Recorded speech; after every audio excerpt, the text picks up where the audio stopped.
Welcome. You are watching episode 31 of the Mobility Talks, the web series by EIT Urban Mobility that covers all aspects of urban mobility from every possible angle. In this episode, we'll be taking a closer look at return on investment in bike sharing schemes. In Flann O'Brien's The Third Policeman, a book I strongly recommend for cycling enthusiasts, he imagines a place where people absorb the atoms of their bicycles the more they utilize them, while the bicycles in turn become more human. The gross and net result of it is that people who spent most of their natural lives riding iron bicycles over the rocky roadsteads of this parish get their personalities mixed up with the personalities of their bicycle as a result of the interchanging of the atoms of each of them, and you would be surprised at the number of people in these parts who are nearly half people and half bicycles. When a man lets things go so far that he is more than half a bicycle, you will not see him so much because he spends a lot of his time leaning with one elbow on walls or standing propped by one foot at curbstones. I love this book. I strongly recommend it. And of course, when we're talking about bike sharing, we're not referring to atoms shared by bicycles and humans alike, but to a shared transport system where bicycles are made available for shared use by individuals. So when discussing bike sharing, we are essentially looking at overcoming two hurdles or behavior changes: embracing shared mobility and embracing cycling. If we take a quick look now, we can see that more than 600 cities across the world have a bike sharing scheme available. And right now, as we speak, there are close to 60,000 estimated bike shares in use. More than 600 cities actually have a bike sharing system in place. There are 90,000 odd docking stations, and the busiest place of use right now of bike shares is currently in the Netherlands. And so what we see is that these systems are already widespread, but the question is then also about impact. Can bike sharing schemes influence also people's behavior in mass transit? Or does it remain an alternative mobility option? And what is the return on investment for cities? Well, this is precisely the question posed by EIT Urban Mobility and Cycling Industries Europe, who co-funded a study which is due to be published soon. And we'll be getting a sneak preview of some of the aspects of the study today with its author, Yannick Cabrol, who is director at Ernst & Young. And after that, he will join a panel with Laura Fried, she is Policy Director at Cycling Industries Europe, with Nick Brown, who is CEO at Vélogik UK, and Stephen McGinn, who is Walking and Cycling Officer at Fingal County Council. Welcome to the four of you. We will also be innovating in this episode, and we have selected some of the participants as reactors. They will be able to make a comment or raise a question with our speakers directly in the live stream. And I would also like to introduce you to yourselves, as this episode has received a huge amount of interest in our Mobility Talks community, which I think already says something about the importance of the topic of bike sharing schemes. You were close to 300 to register for this episode and coming from 42 different countries from around the world. And we also have a very marked interest from the private sector, which probably shows the economic value and interest in investing in bike sharing, and at least a bit of forward looking from the business community in terms of developing these schemes. As usual, I hope you'll be bringing your different perspectives to the conversation. To do so, please use the chat and Q&A to share your questions, thoughts, comments. I'll be then raising those with our speakers. So without further ado, I propose that we get straight to the presentation of, let's say, snippets from the study, a little teaser of what you might want to expect from the study on return on investment on bike sharing schemes. I would like to please call up Yannick Cabrol. And Yannick, please take it away. Give us a couple of insights to get this conversation started. Thanks, Jean-Paul, and bonjour, everyone. Hi, everyone. Very happy to be here with you today. Talking about bike sharing is a lot more than just talking about the transport infrastructure. It's about talking about a dream, an artist's dream, at the start, born in the Netherlands, and usually dreams or utopias, they rarely come to life. However, with this one, it did deliver, and it continues to deliver and grow tangible outcomes, both for individuals, public transport infrastructures, and society as a whole. And that's a challenge which was set by the industry and the EIT to ourselves to try and quantify from an objective and independent perspective what are the benefits of bike sharing schemes across Europe. Three things will be discussed in this webinar. Number one, there is connectivity benefits, and it's not a competition against public transport infrastructure. It's more so something that helps the public transport infrastructure to be more resilient to risks, climate, strikes today in France, and so on. Second aspect, accessibility, very important to reduce the social inequalities that are sometimes undermining social cohesion, but also to reduce territorial inequalities and make some neighborhoods more accessible to jobs or city center and public services.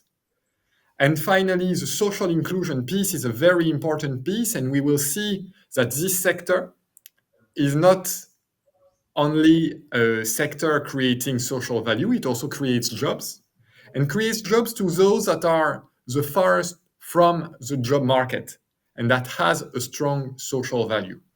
But let's deep dive into it. First of all, the thing that you need to have in mind is that there has been, and you've seen it all, an exponential growth in bike sharing schemes across Europe, docked or free floating. And that's what we studied in this work. In 2024, we assessed that more than 1 billion kilometers were covered across Europe on shared bikes, 3/4 on mechanical bikes and 1/4 on electric bikes. This mix is obviously likely to change, and I will come back to that at the end of the presentation and during the panel discussion. As Jean-Paul outlined in his intro, it's widely spread across Europe.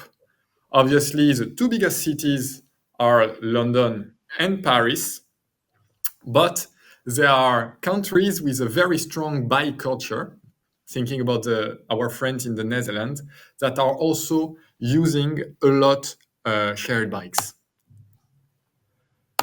So let's look at the benefits and what it means, because I am aware as economist at EY that sometimes the data that we provide is very hard to digest or impossible to understand or put in perspective. So we'll try to make that exercise more pleasant for you in the coming minutes. So what does it mean, the different benefits?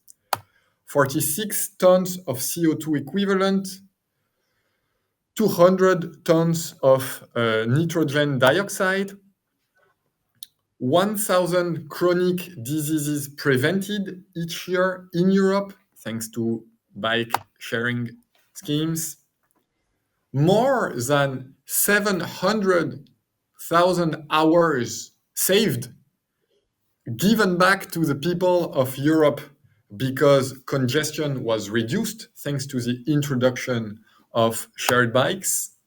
And finally, 6,000 jobs. So let's stop there at those massive figures in terms of social impact. What does it mean?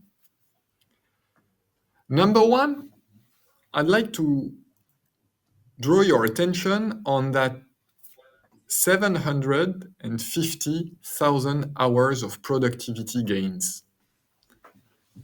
I looked at how many hours of work were needed to build back the Notre Dame Cathedral after it burned down, as you've all seen a few years ago. But that's exactly the number of hours needed to build back Notre Dame. So it gives you an idea of the amount of work saved thanks to this infrastructure. 6,000 jobs, what does it mean? It's a very large company, obviously, but what does it really mean? 6,000 jobs, it's every year, it's kind of the amount of work that you need to build between 4 and 5 Eiffel Towers. So it gives you the scale of work driven by shared bikes. 200 tons of NO2. If you put it in perspective, each year, 200 tons each year of NO2, well, after 5 years, you saved the NO2 emissions of one coal-fired plant in Europe. After 5 years, one small coal-fired plant in Europe saved from an NO2 perspective. And finally, 46 tons of CO2 saved. It's kind of the equivalent each year of planting more than 2,000 trees. So it gives you an idea of the scale of what we are talking about in terms of social impact. Let's put it in perspective with how much does it cost? Because it's often the question raised, and they are right to do so, by public stakeholders. Well, the balance between the cost and the benefits in terms of social impact of shared bikes is very positive. Because if you put a financial value in everything that I just showed you, in terms of productivity, but also in terms of money saved for social security systems, you find out that it raises benefits between 300 and 400 million euros. The reason why I'm not giving you the exact figure is that this presentation is a teaser for what's to come. But it's a positive yield compared to what is invested by the public decision makers in particular. Let's say it's more than 10% return on what you put in this scheme. So it's probably a lot better than majority of you have on their bank account. But the message I want to give here is that it could be even bigger, that 10% return. For €1, you get 1.1 euros back, but it could be better, and we'll see why. The exercise that we try to do with public stakeholders that we've interviewed, private companies in this area, is that we try to forecast what the future could look like in terms of building a greener, a healthier, and better quality of life for all Europeans thanks to shared bikes. They can't be the solution to everything, but they can contribute at their level to some of these elements. So let's look at it and kind of forecast the impacts that I presented up to 2030.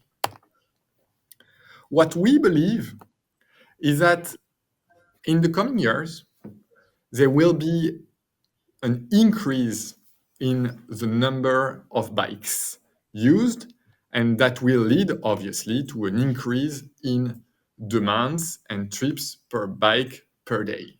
So that's the number one factor. Why? Because legislation will be put in place to kind of prevent cars from traveling in polluting cars from traveling in some urban centers, but also the minds of people around ecological transition will be a lot more aware of the consequences of choosing one way of transport versus the other.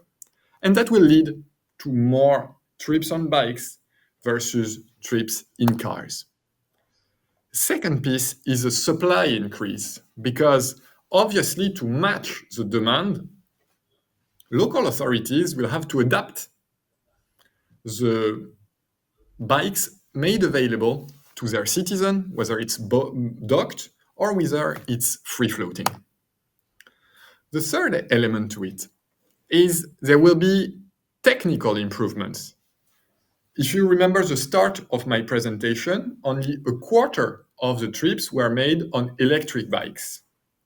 We believe that this share will rise up to 50% by 2030 because journeys are getting longer if you want to replace your car with a bike. And if journeys are getting longer and if you're not getting fitter, you are more likely to use an electric bike. They are also getting cheaper and cheaper. And so they can be made available to the wider population with a better economic model for private and public stakeholders. And finally, a territorial expansion, because as you probably noticed on the map, you have many cities that are covered, but also many cities that are not covered. And that could lead to more than 200,000 additional bikes made available to the European population. And so if all those factors, those multiplier factors, are producing the effects that we forecast, and it depends on the decisions that are made by public and private stakeholders, we believe that the actual return on investment could move from you put €1, you get €1.1 back, to you put €1 and you get €1.7 back. And that's the goal of the panel discussion that will be happening in the coming minutes. Thank you very much. Thank you so much, Yannick, for sharing this teaser and already giving us some indications of the elements that the study has been looking at.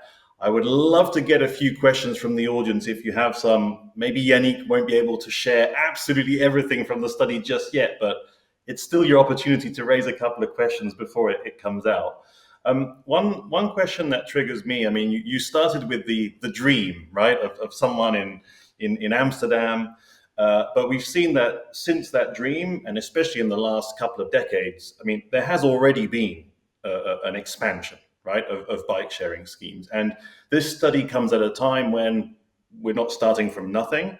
You're projecting an argument into the future, and through this study, I suppose the goal is to, argue that we should have an even wider and broader expansion of bike sharing schemes. But we're not starting from nothing. My question to you is, how do you explain where we are now? Can you explain this by, basically business-driven, innovation, which explains that, businesses have invested in bike sharing schemes and therefore they have developed?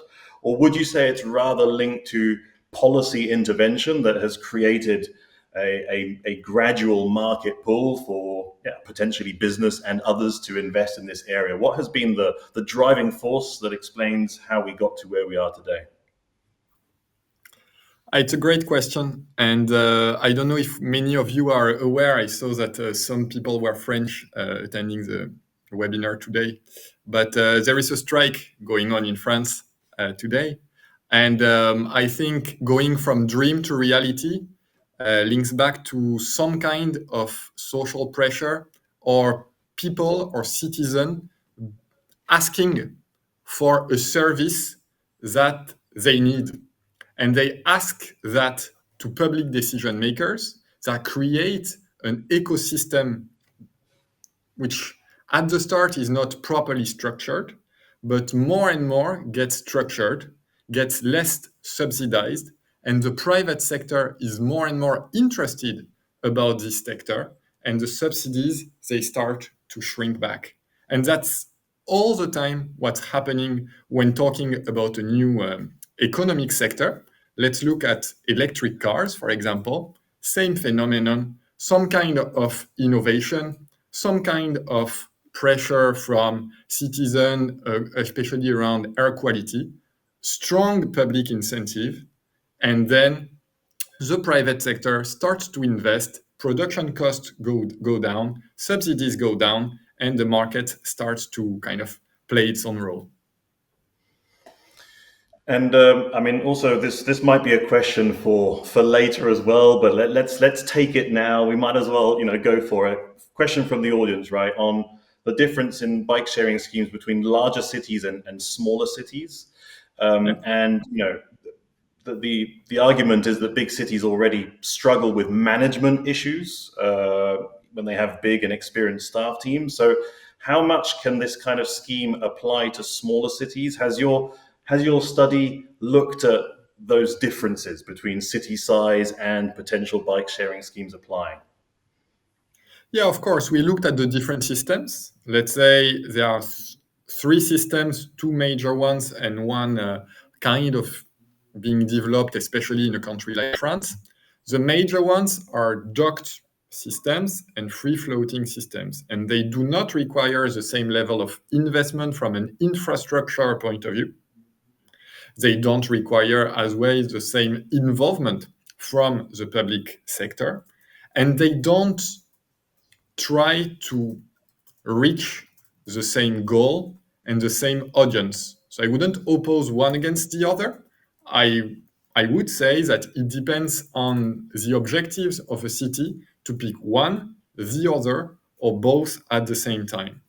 The third one is a kind of long-term rental system, which is developed, for example, in a city like Paris, will be developed in a city like Nantes, and that is a different system. It has some benefits. Probably the main goal is to kind of increase a major shift between cars to bikes, but it has also some downfall in terms of geographical reach, in terms of tourism impact, in terms of accessibility to those far from bikes. So each scheme has different benefits and should be looked at in the kind of lens of what are you trying to achieve with this fantastic tool. And maybe another one for you, like in my in my introduction, I referred to the two behavior challenges, right? There's shared mobility, and then you have cycling.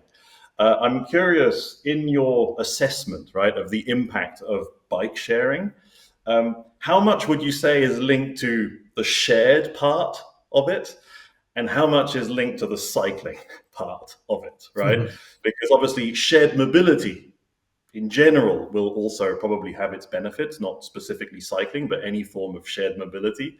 And then, cycling as well, individually, will also have its set of benefits.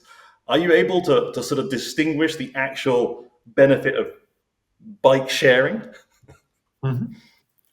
Well, in the study, we focus on the impact of bikes, shared bikes, but bikes, to answer your specific questions, number of kilometers, CO2 emissions, NO2, etc., etc. So it was the bike element that we looked at, not the production of bike or maintaining bike or the supply chain of bike, which could also be a strong argument for bike sharing, which would be to say if we are sharing a bike, we are also sharing the carbon footprint relating to producing this bike. Okay, but it's not something that we looked at. We looked at how you're using your bike and not how you are producing your bike, but that would strengthen even more the benefits.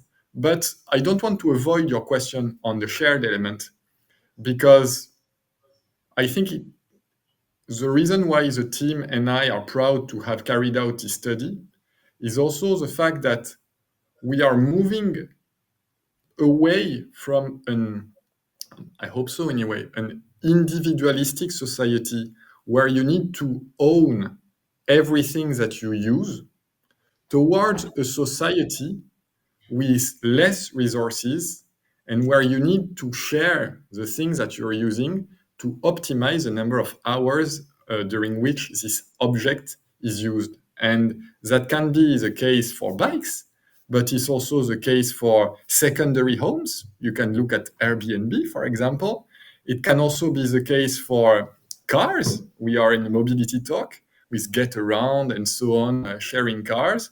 Can be the case for machines that you're only using 10% of the time. And now I also think that this industry is the industry of the future because it's a key component of the shared economy being accessible to everyone. It's the first step in our life towards sharing something, We first start with the bike and then with many other things. Okay, I mean, there is definitely a context around developing shared solutions, and then so bike sharing can definitely enter into that picture. And maybe a final one before I bring in also the other panelists, which I'm sure will already have a lot to say on some of the questions we've raised here. I'm assuming you when you entered into the work of this study, I'm assuming you didn't know a whole lot about bike sharing. Could you maybe just share one thing that I don't know surprised you maybe the most out of the things that you've seen in the study, going from someone who maybe didn't know that much to something like an expert now? The story that I love the most is the one I told you at the start. Like, very few anarchist ideas are actually being delivered in real life with a proper economic model and private property being respected to some extent. And I think it's fascinating, the journey of this industry, from moving from 60 years ago, an idealistic dream of a bike being made available in the street without any counterparts, to a system today in which actually, with nothing in your pocket, just a little card, you're able to cycle in the city of Paris. Brilliant. Thank you, Yannick. And you'll obviously stay with us for the panel, right? So let's bring in our other speakers today. And I would actually just like to start with that same question to you. I mean, I can start with Lauha maybe first. Obviously, you've seen a little bit more of the study than than anyone else here watching the mobility talks. That's fine. But maybe could you also share something about what surprised you the most? That's maybe like a more personal thing. But even more so, I'd be interested to hear you on what do you think out of the study will have the most impact for cities, or will be one of the most convincing arguments for cities to roll out this kind of system more now? Thank you, Jean-Paul. For cities, I really hope that this study will reshape the way we think about bike sharing. I hope that bike sharing won't be anymore only seen as a cost, but actually the figures will show that it's an investment that pays back in reduced CO2 emissions, air pollution, lower public healthcare costs, and higher productivity.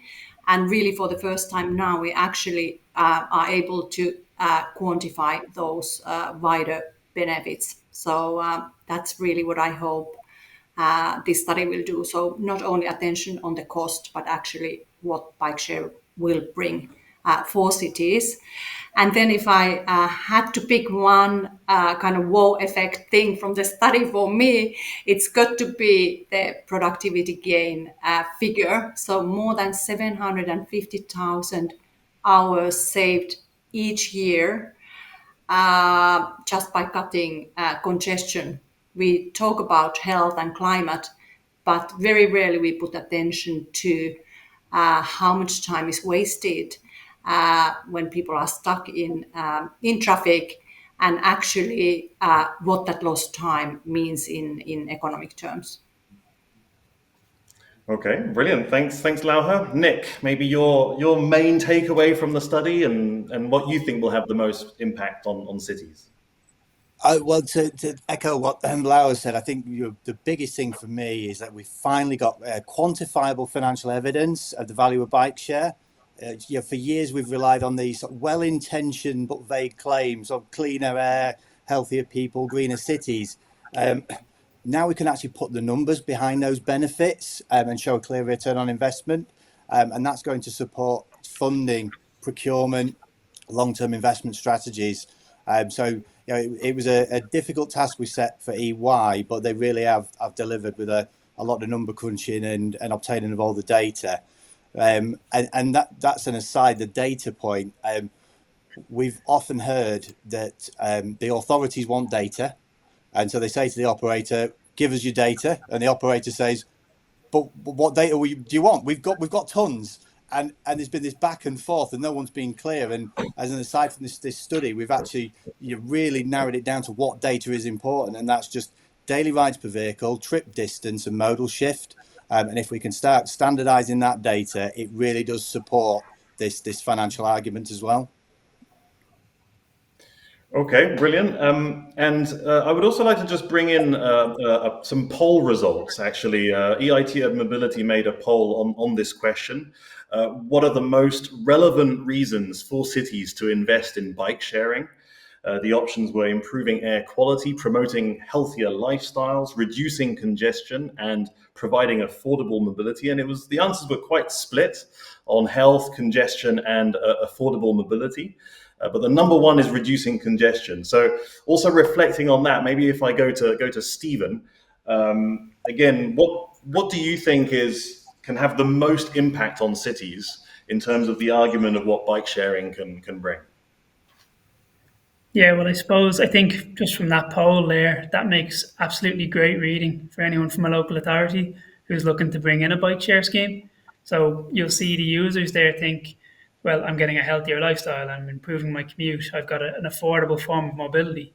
But then from the local authority's perspective, we're seeing this knock-on effect of climate benefits. So that better air quality, the reduced congestion, happier people, people who can move around their city better. And that's really important from us local authorities as we chase down these climate targets that we have. So I think it's great reading. I would like also to turn back to Yannick, because I see also a question here in the audience on the health impacts. And actually a little bit surprised or showing some surprise on the relatively low effect of bike sharing schemes on chronic disease. Where studies on cycling tend to show that public health is one of its biggest benefits. So did you include metrics like lower pollution, less noise, or lower stress levels as part of this assessment of the impact of bike sharing? Yes, of course, we include noise, air quality, physical activity, which was linked to shared bikes.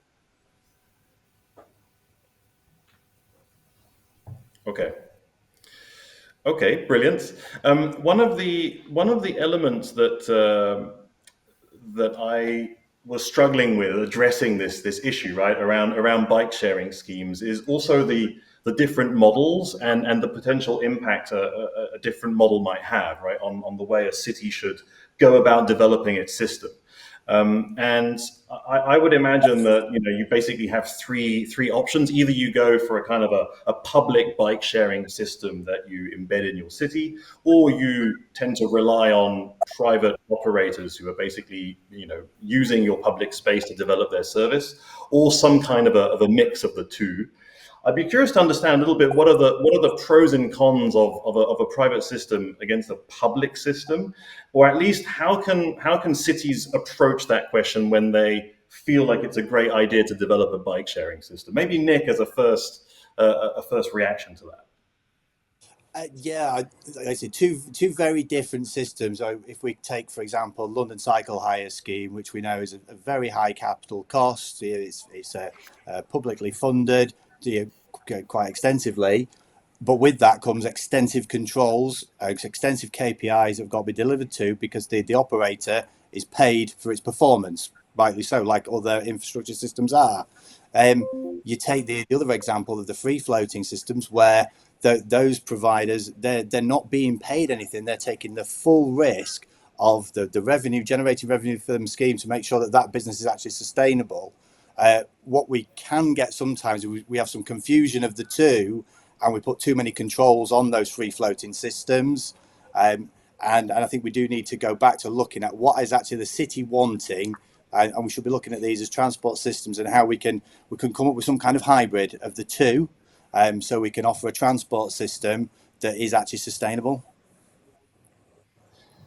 Because I'm assuming that the two systems might not always have exactly the same objectives. I mean, one of the ideas is also to expand and grow the system to have it as a potential alternative to well, definitely cars, maybe even sometimes some public transport. So it's also about the city's influence over the system that it has in its city. Stephen, how did you approach these decisions when you were setting up your bike sharing system in Fingal? Yeah, so I suppose we tried to approach it with a really open mind. So when we brought in our first bike share scheme back in 2018, we didn't know a lot about bike share. Everyone told us it wouldn't work in Fingal. Fingal was too spread out. It was too dense or too sparsely populated in areas for bike share to work. So we when we got involved with Bleeper, we did it on a partnership basis. So we made sure that we kind of got across what we needed from bike share and what we wanted to try and achieve. But Bleeper were the experts. So tell us how we can work together to achieve that. Um, and I think there's definitely a case for those various models, that hybrid model of different schemes working in different areas. And as we've gone through in the last 7 or 8 years in Fingal, we've tailored the scheme to suit different areas and different populations and different use cases. But we've done that in conjunction with the operator. So it's mutually beneficial to everybody involved. It's good for the operator, it's good for the end user, and it's good for the local authority as well. So I just think that cities have to have that in their head, that you have to enter into it with a partnership.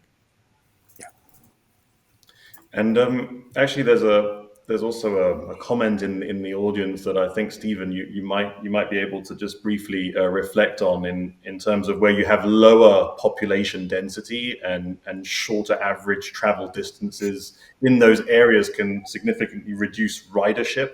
Do you feel it's a bit harder to achieve a high return on investment when you're in a more kind of rural, let's say, area? Yeah, absolutely. So we'd have seen that. Anyone who knows Fingal, no one will know Fingal. You'll know Dublin, but Fingal it's the north and the west of Dublin city centre, and in the north of Fingal, it's very sparsely populated in some areas.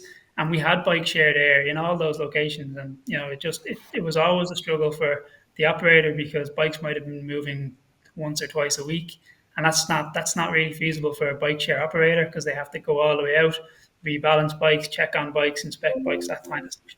So what we've done out in the more rural areas, we've tailored the product slightly. So we're doing, like as Yannick was talking about, long-term leases or subsidized rentals or commuter projects between town, like highly populated town areas and local transport hubs. So it's about working with that operator to figure out what model works for the people that you're trying to serve, because there's no point in having bikes in a location that aren't being used. So ideally, we want people on more bikes more often. And maybe to continue on this, on the different, let's say, local realities, right, that bike sharing systems will have to face if they are to be more and more widespread and attracting more and more users. Again, a question from the audience to say that in the larger cities like Paris and Barcelona, the rate of bike share service exceeds seven uses per bicycle per day.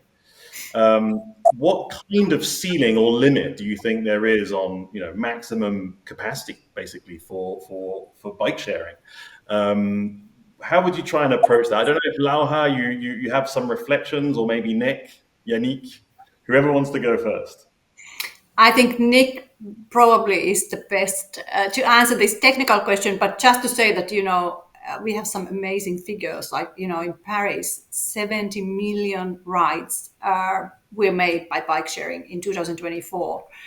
But how many rides per day is feasible? I'm going to throw this straight to Nick. And it brings up a good point, and it's like with some of the debates we had with the EY team about where is the ceiling. And I think it's better just to go back to actually what is realistic and feasible. And it's actually we're currently looking at a 10% annual return from investing in bike share. It's actually, it could be 70%, provided all those other factors and assumptions come into play, as Yannick put in his presentation.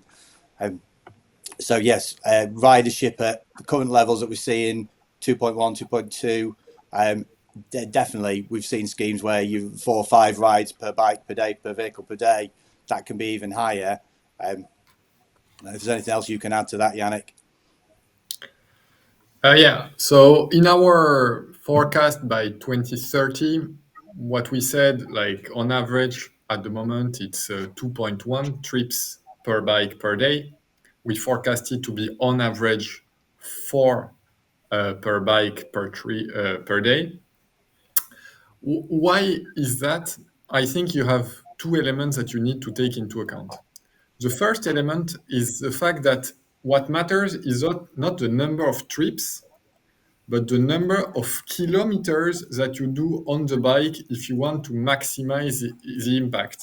So if I summarized, for a public authority, it's much better to have someone cycling 10 kilometers on the shared bike because it has been made electric rather than having 5 persons doing 500 meters, because from a social benefit, it has no influence. It's better that that person walks, better for her health, better in terms of infrastructure, less risk of collision, etc. So I think the indicators of how much the bike is used is usually the question asked, but actually you're not getting the right answer by asking that question. Ask number of kilometers per bike per person. And on that front, you manage to get a better shift from cars to bikes, and that is where the social value is. And that is the reason why some local authorities, and Stephen, everyone knows Fingal, everyone knows Malahide and Oath. So some Very local impressed. authorities, such as Fingal, have put in place long-term rentals because it's a solution to increase average length per trip and maximize the social benefits related to it. Yeah, it's trying to quantify the modal shift, actually, in a way, because Yeah. ultimately it is about getting people from one type of transport to another.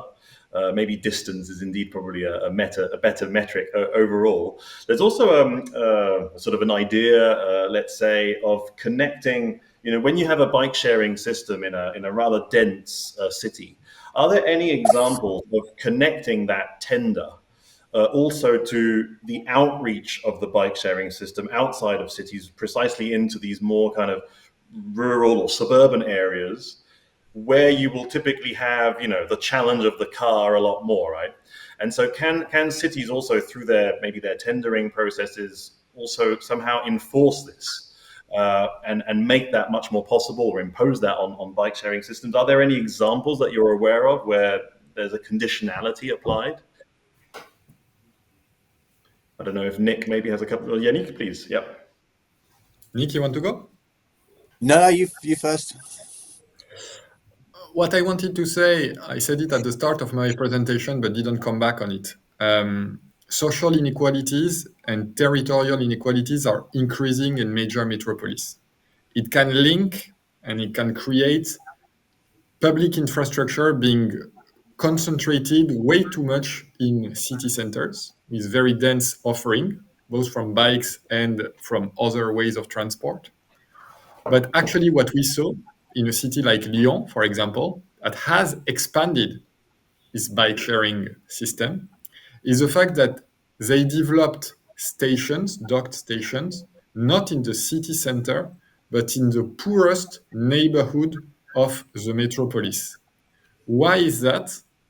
It's because in these neighborhoods, people did not necessarily have a car, number one.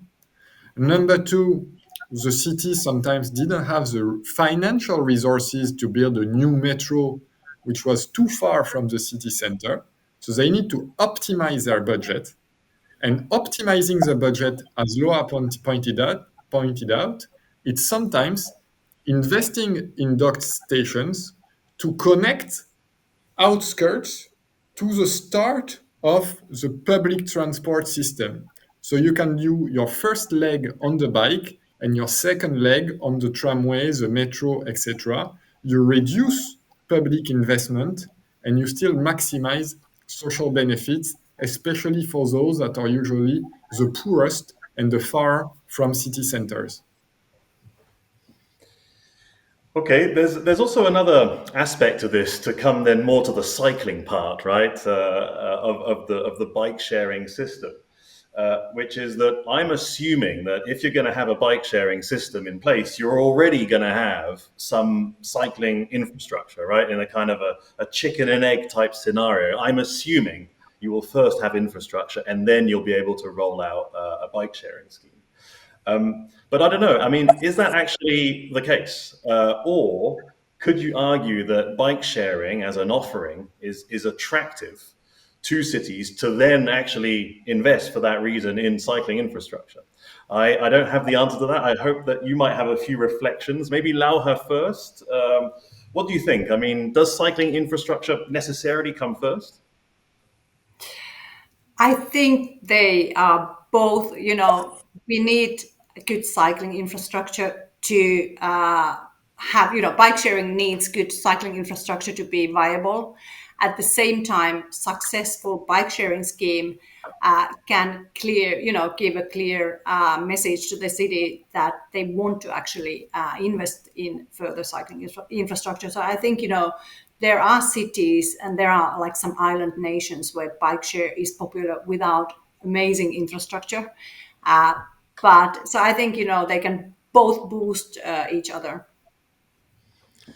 Yeah, because Yeah, it's true that bike sharing can also give this kind of city identity, right? Because you can have a remarkable system, right, that everyone can notice. So I guess it can have that effect.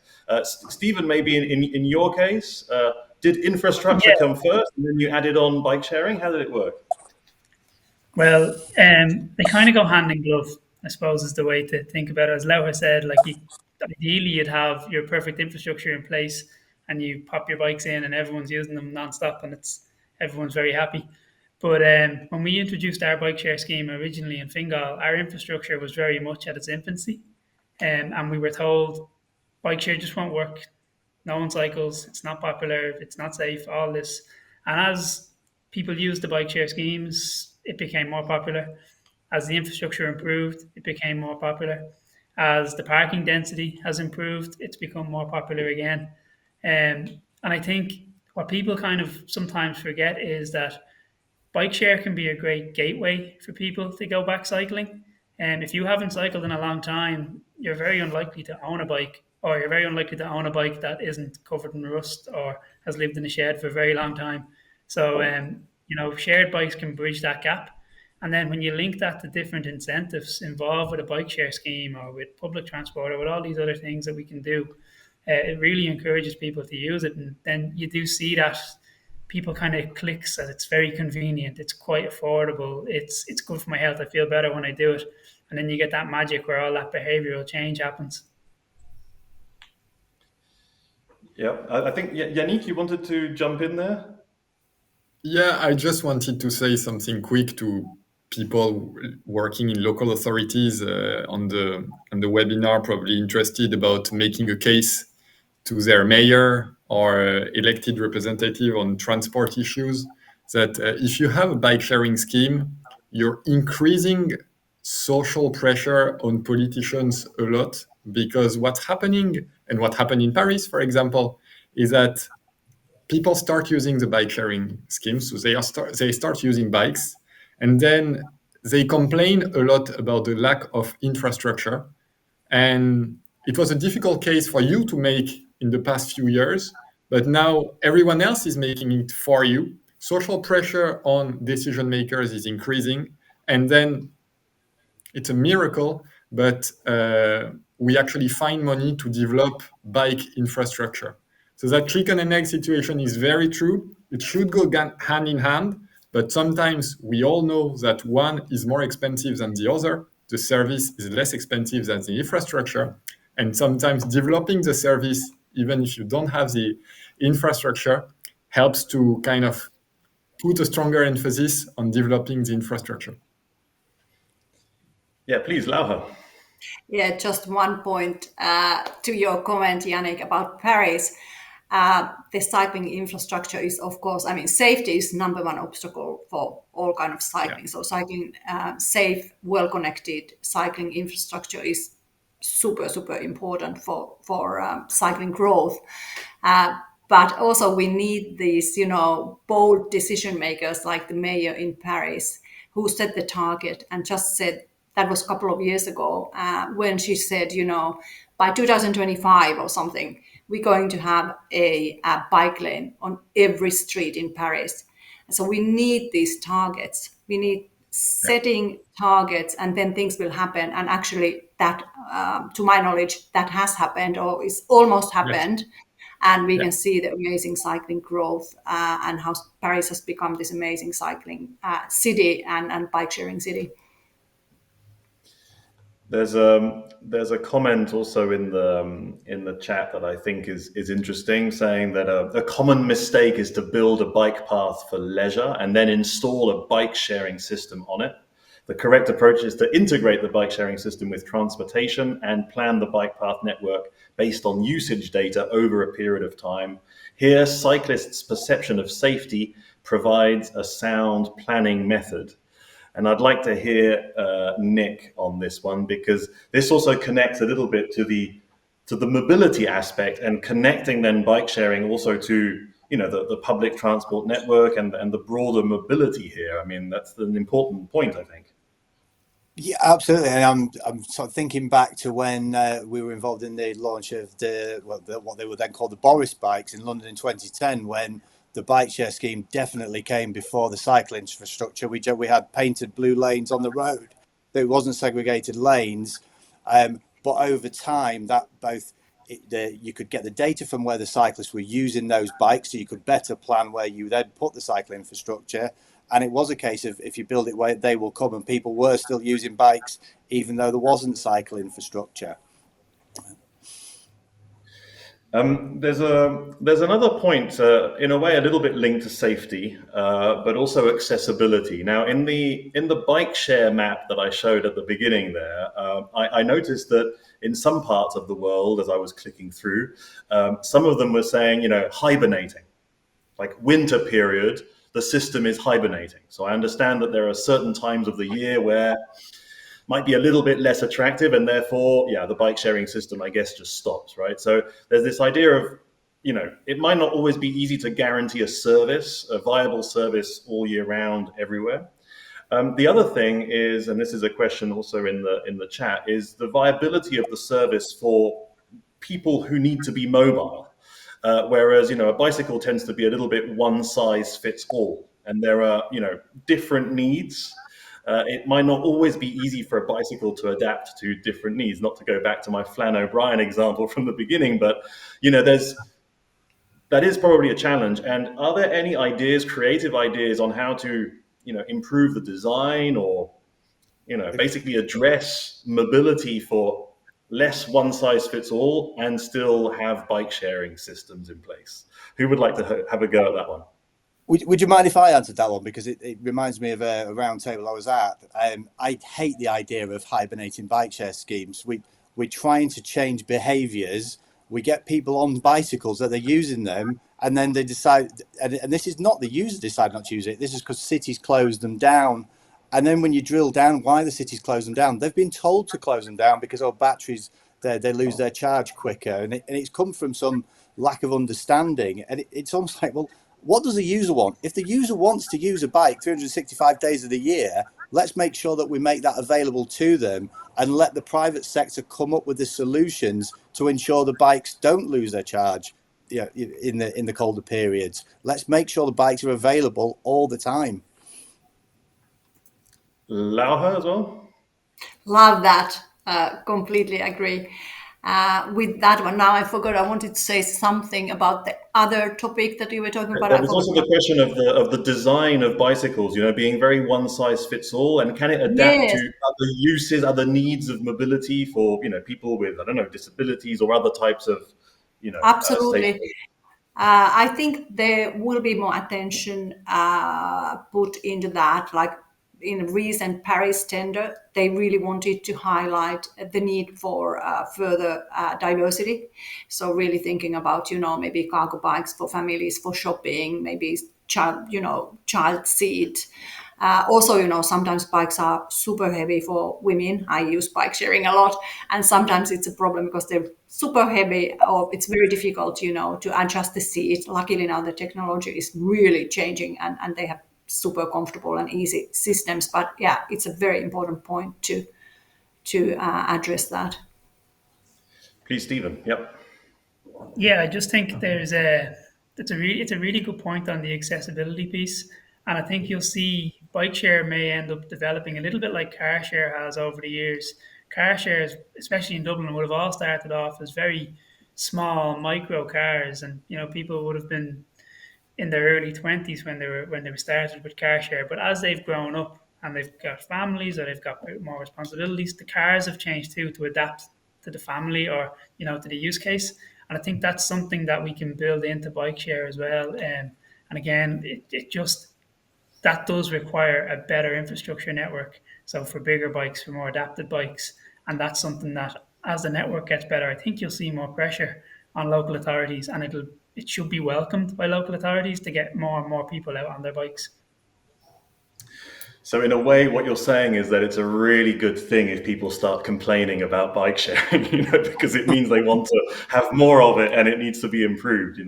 Allow her, please. Yeah, chip in. Yeah, just a small comment to Stephen that I completely agree. And there are also a lot of people who would love to, try, for example, e-bikes, but they don't dare because sometimes they go so fast, they don't know how to react. So those kind of trainings on how to ride an e-bike can also be very useful to get more people on their bikes. I mean, people who don't bike yet. Absolutely. So maybe on that, because that's another angle to this whole story, is what actually powers the bicycle, right? Is it the pedaling, or is it a little bit of battery as well? How do you see then the evolution, right? Maybe I can start with Yannick, as you were already talking a bit about the future, right? 2030 and maybe beyond. I mean, how do you see the evolution of these bike sharing schemes? Do you think they will naturally tend to go towards electric bicycles? Or on the contrary, there will still be a large share that will actually remain as conventional bicycles? What do you think will be the trend? Well, currently, if we look at the kilometers on shared bikes in Europe, 75% are done on mechanical and 25% on electric bikes. We believe by 2030, it's going to be 50-50. Why is that the case? Number one, the technology is improving. Number two, the price of this technology is decreasing. Number three, as Laura pointed out, people are getting more used to using electric bikes. And when you start using electric bikes, it's very hard to go back on mechanical bikes.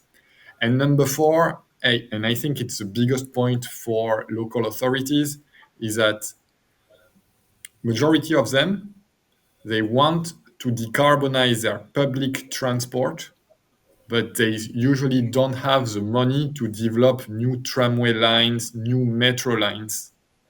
And so if they want to do so, they need to connect those that are far. For example, living in Fingal and wanting to go work on the port of Dublin, and that connection is a lot quicker. You don't need 15 years of work, and a lot cheaper to do it thanks to bikes, and especially electric bikes, rather than doing it by creating a massive project. So I think for those four reasons, we are going to see a move from mechanical to electric bikes, and it's good news for society.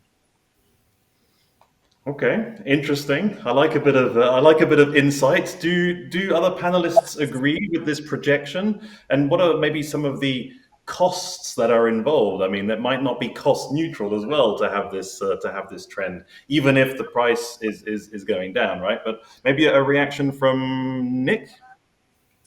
I think you just only have to look at again what the market's telling us. The consumer market for electric bikes has just been going on the up for years.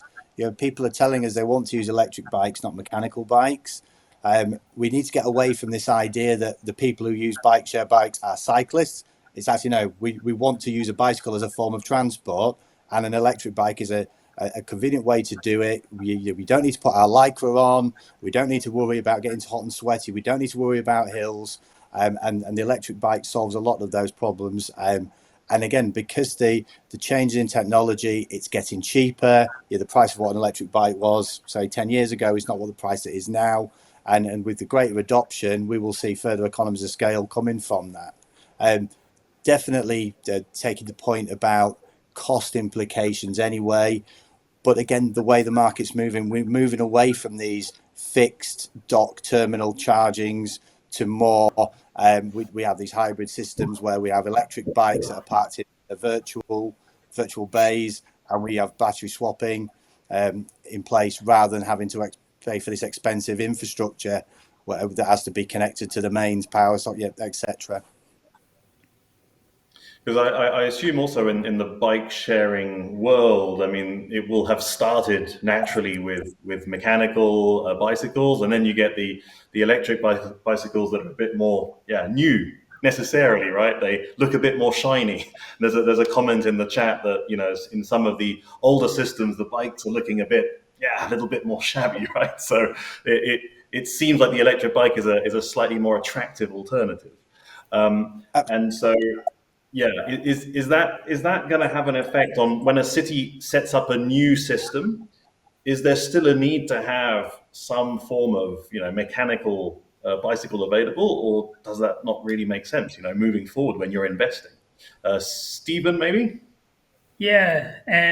So I think there's definitely an area where they coexist. So not every area is going to need an e-bike to drive. So in areas where the mechanical bikes are sought after, or the trip distances are very low, like somewhere between that 2 and 5 kilometer mark, those mechanical bikes are perfect. They're probably more cost effective for the operator as well, without having to do the battery swapping. But then I suppose the best way I think to get people out of a car is an electric bike. So you really do need to understand, well, what area are you trying to target? And you have to know your city, you have to know your districts, and you have to know your townlands, and you know, where will an electric bike work versus an e-bike or a pedal bike. And that's, you know, that's kind of that's the main takeaway from it. Like there's space for both forms, but probably not the same use case. So we'd see that now in people coming from the west of the county, where they're coming from Dublin 15, which is a very built-up area, into the city centre. It's 8 to 10 kilometres. The e-bikes are constantly on the move there.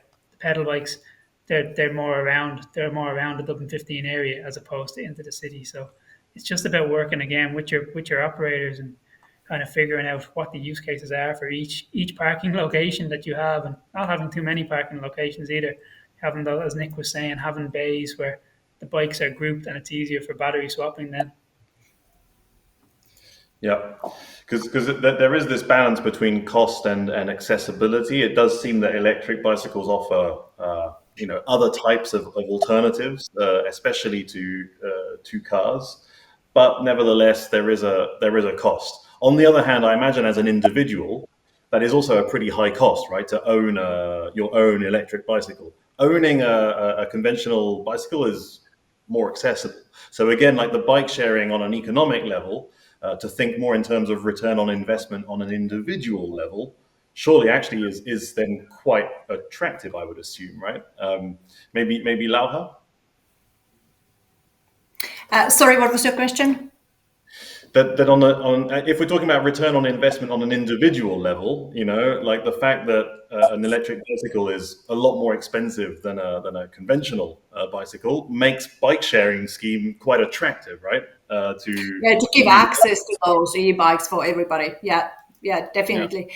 But still thinking that, you know, Yannick, you said by 2030 it will be 50-50. So even if, you know, e-bikes are gaining ground, there is still space for conventional bikes because they are simpler and cheaper and more accessible.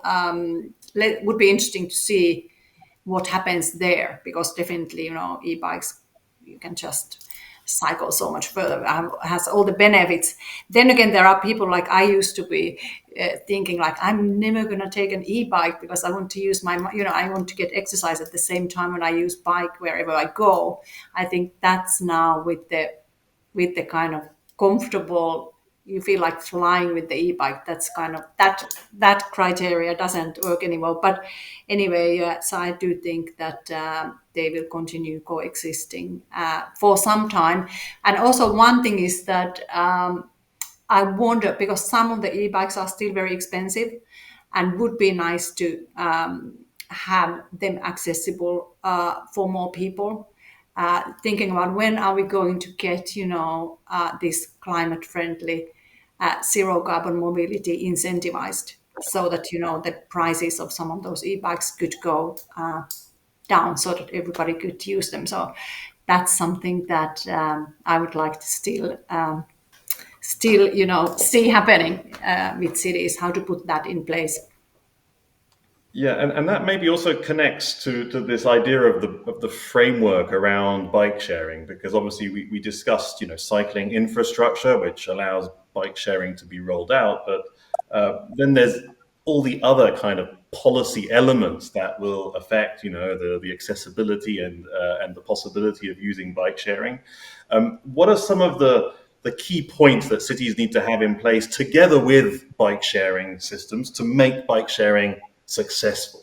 Right, that would also be useful to understand. It's not just a question of operating a system, it's a framework within which it can be successful, right?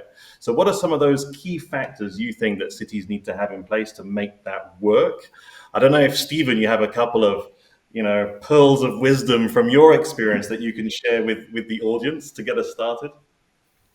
Yeah, I suppose from our point of view in Fingal, we've kind of looked at bike share as it's beneficial to us in that it's tackling the climate issues that we have. It's helping to tackle congestion. It's helping to make areas that are a little bit more rural more accessible to the likes of public transport.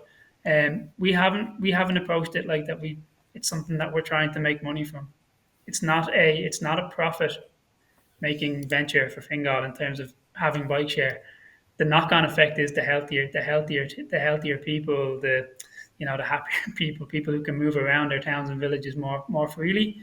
That's the benefit for us. So that's the non-tangible, I suppose, return on investment that we're looking for. So we're putting a big investment into bike share to get all those other benefits back that are harder to see and harder to quantify and harder to measure. So the study and the report that Yannick and his team are doing there is going to be vital for that argument. Yeah, thanks, Yannick. Maybe as well a comment on this, on that framework. Yeah, I think on the framework, and Stephen explained that very well. You need to look at three things: where do people live, where do they work, where do they play, and based on that, setting up the right transport infrastructure. And to link back to your previous question, yes, you can always compare how much does it cost to have a docked electric bike versus a mechanical electric bike, but I don't think it helps it doesn't really help with the conversation. I think the question that people need to ask themselves from a public stakeholder point of view is, does it make more sense to have a station 3 or 4 kilometers away from the final stop of my metro or my bus system or my tramway? Or does it make more sense to invest in building an infrastructure 4 or 5 kilometers long? And when you start thinking about that equation, having a bike infrastructure always makes a lot more sense from a financial point of view than having a new transport infrastructure to be developed in 10 years' time. The second thing to compare the financial effectiveness of the system is, let's look at it from an individual point of view. What is costing me money? What is costing me money is buying and maintaining my car and losing time, precious time, consulting time in congestion, in traffic.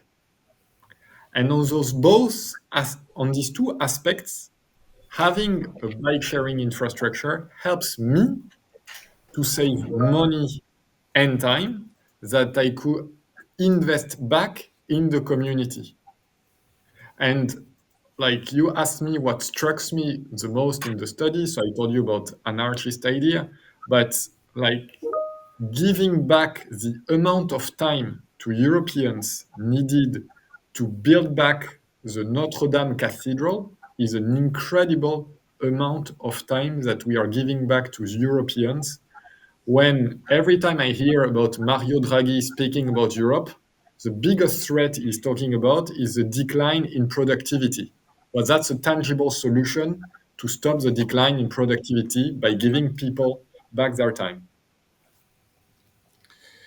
Yeah, thanks. And I wonder also how much the discussion around bike sharing. I mean, when we're talking about frameworks, I mean, it's also part of this broader shift with micro mobility at the heart of urban mobility.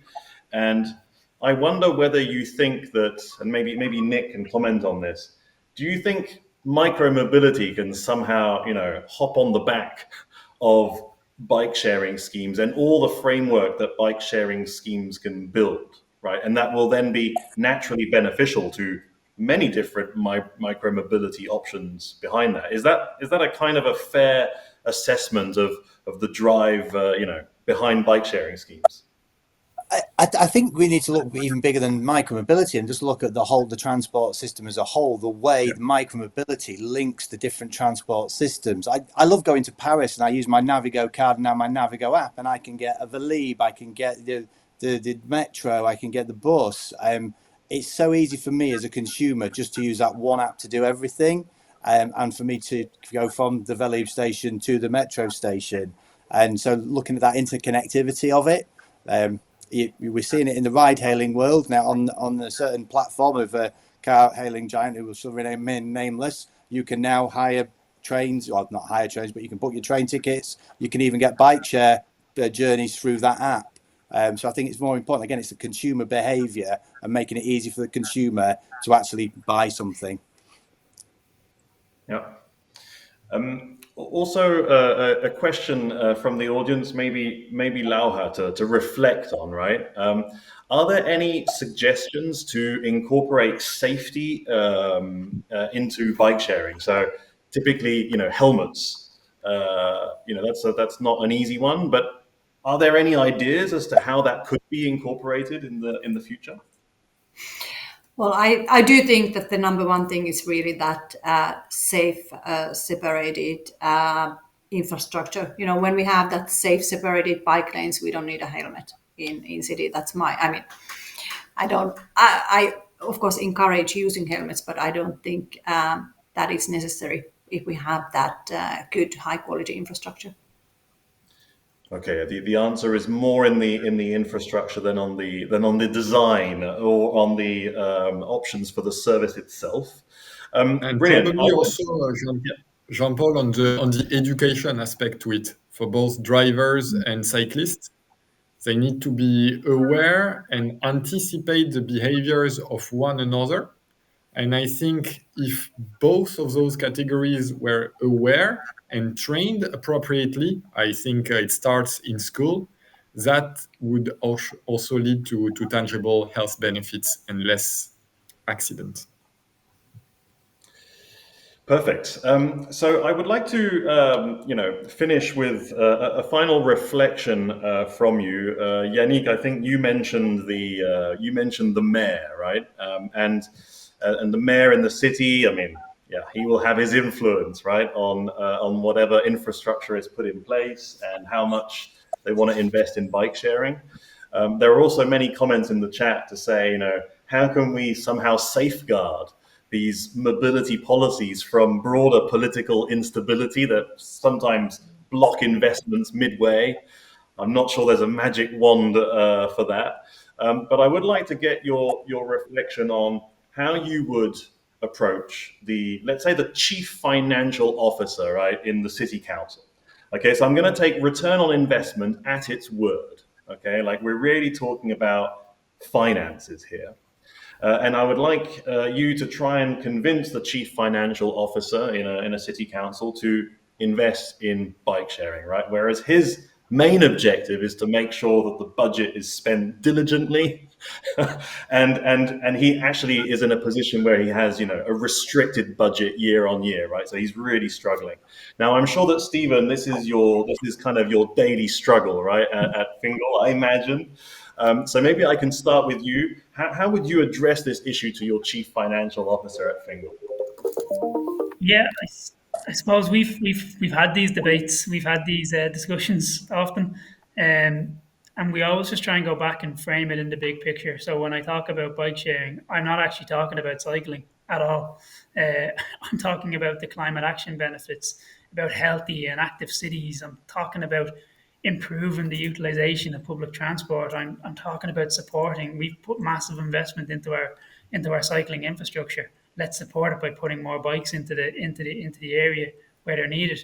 So I'm making all those arguments, and I'm arguing that you can't afford not to invest in bike share, and so far so good.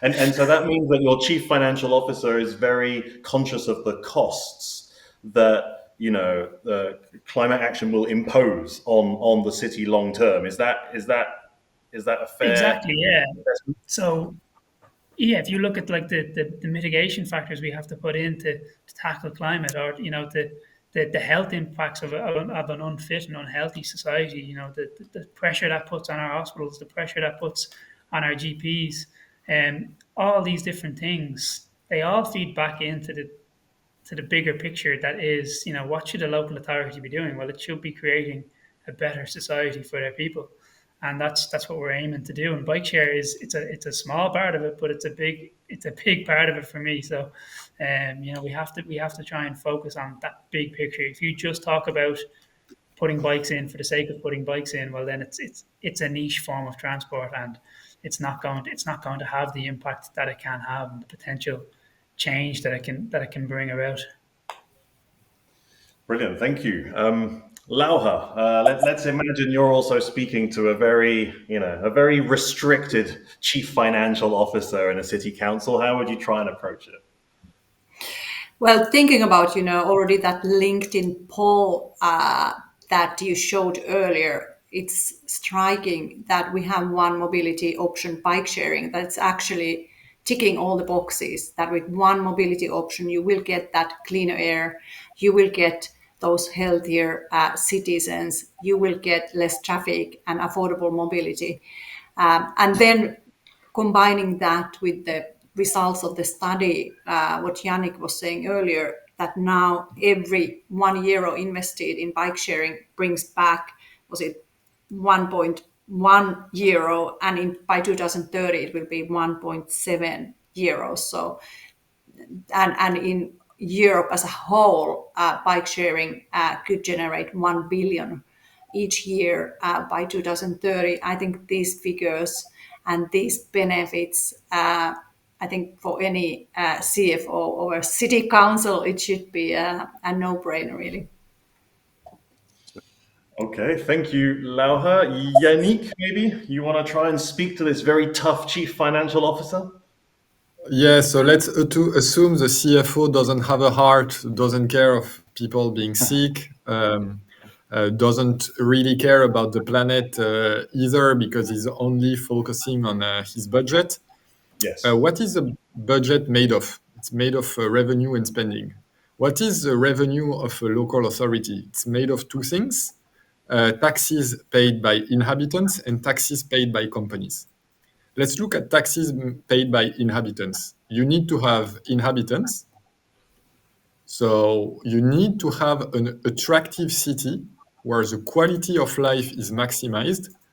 And if you want to have an attractive city, you need less noise and better air quality, for example, because you don't want to put your family at risk. And if you have the choice, if you're well paid, you're picking a city that suits your needs. But also, you will tell me that you're picking a city where you have a job. And that links back to the second source of revenue, taxes paid by companies.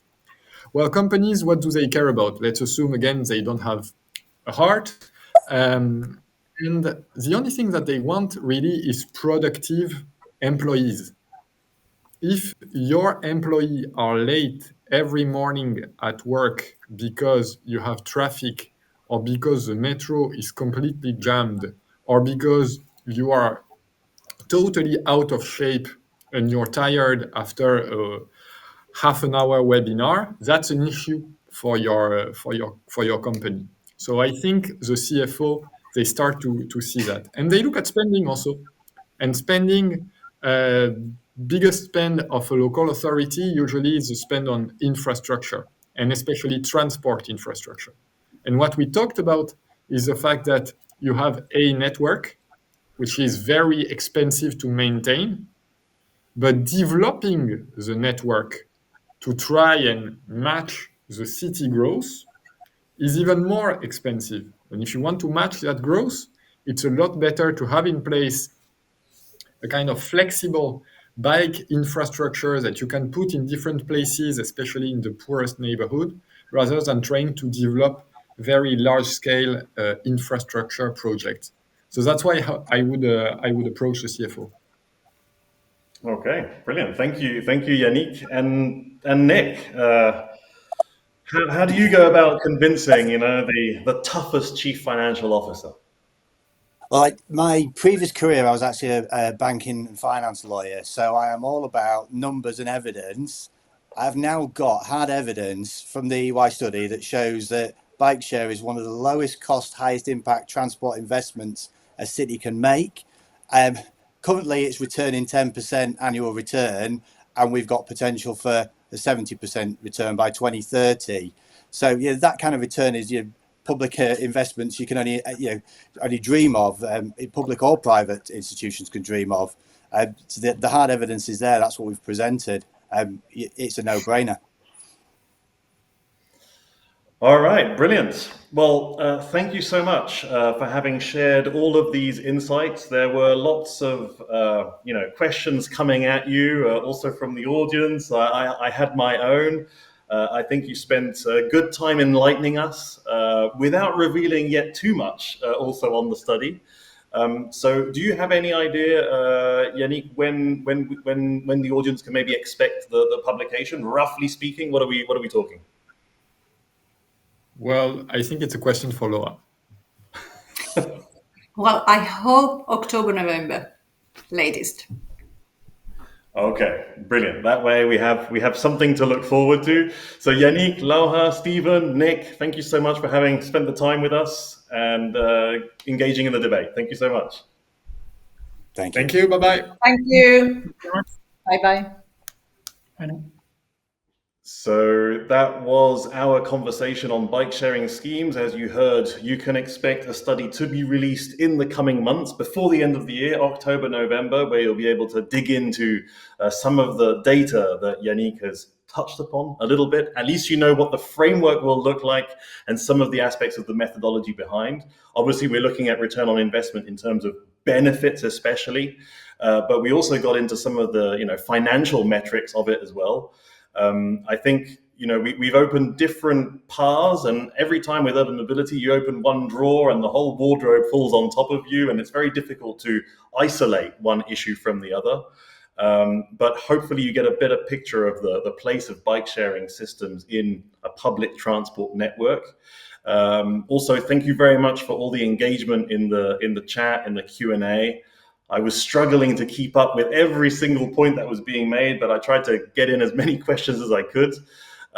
So it's always helpful when you're engaging in that way. Thank you so much for your participation, for being with us today in great numbers. And I look forward to seeing you then at the next Mobility Talks before the end of the year, episode 32. Thank you for being with us. Take care and have a great evening. Bye-bye.